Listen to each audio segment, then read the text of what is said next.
नमस्कार मंडळी, मी आपला प्रतीक आज निघालो आहे अकोल्यासाठी, कारण की अकोला ही माझी कर्मभूमी आहे, म्हणजेच अकोल्याला माझं ऑफिस आहे।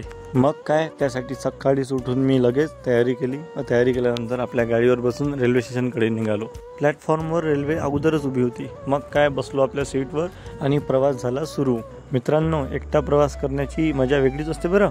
ज्यांनी नसेल केला त्यांनी एकदा तरी नक्की करून बघा। बरं चला, असू द्या, येऊ पुन्हा ब्लॉगवर। नंतर मी लवकरच माझ्या ऑफिसवर पोहोचलो। ऑफिसवर पोहोचल्याबरोबर आपला लॅपटॉप उघडला, काम केलं आणि काम लवकर संपवलं। मित्रांनो, तुम्हाला माहीतच असेल की जे लोक आपलं शहर सोडून इतर ठिकाणी काम करतात त्यांचा जास्त वेळ कामात नाही तर प्रवासात जास्त जातो। मग काय, पुन्हा वापस आलो रेल्वे स्टेशनवर घरी वापस जाण्यासाठी। मग काय, पुन्हा प्रवास सुरू। नंतर लवकरच अंधारही पडला, पण असो, आपलं स्टेशन लवकरच आलं।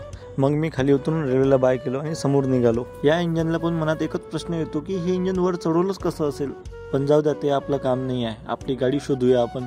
हे बघा, ही तो उभी आहे आपली हायबुजा। रेल्वेचा प्रवास करून आल्यानंतर आपली गाडी चालवायचाही एक मजा वेगळाच असते।